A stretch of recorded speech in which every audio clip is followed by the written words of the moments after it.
Lawyer asked if any third parties would verify the harassment and see if I could get their names and contact details. I knew 2 people I still had on my LinkedIn back in college and was certain they would tell the truth, so we were good there. The lawyer told me to request a meeting with HR and my supervisor. They said there was a past with Krista and never any charges or disciplinary action. I have 2 witnesses if they ever need verification. So that was what I did. I came into the office Friday morning and emailed HR and my supervisor requesting a formal meeting at 10 a.m. My supervisor came to my desk and asked if everything was okay and wanted to ensure I was happy. I told him everything was fine, I wasn't leaving, and it wasn't anything with him or the team. He seemed relieved, and by 10 a.m., we rolled into the conference room with the HR officer. I thanked them both for taking time out of their day to meet me, and then I did as my lawyer instructed. I said that the new project manager, Krista, was someone I went to college with. She participated in the harassment of me in college, detailed how I never had any charges or disciplinary action, and that I had 2 independent witnesses who saw the harassment and gave their contact info. My supervisor seemed shocked, and the HR officer went through the info I gave her for a minute, and then the 2 of them talked for a minute. Finally, Krista was called in. Krista seemed shocked when she walked into the conference room and saw me, HR, and the team supervisor. HR said, "We have been told you 2 have a past." Krista sat down and looked pretty shocked throughout. She admitted to the bullying but repeatedly refuted it as a misunderstanding.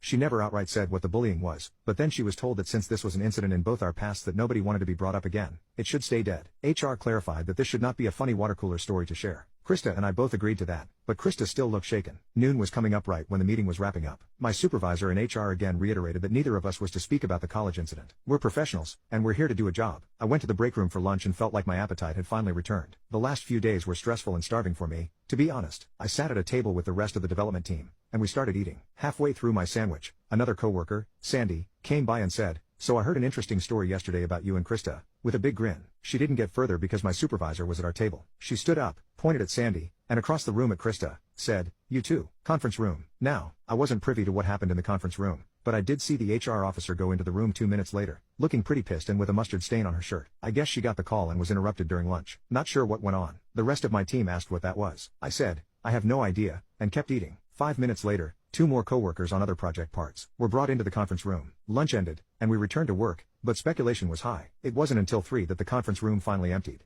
Krista looked like she was crying, and the others seemed to treat her coldly. I'm not sure what this will mean, but it appears that Krista is still working here. But I appreciate the lengths HR and my supervisor take to ensure this won't blow up further.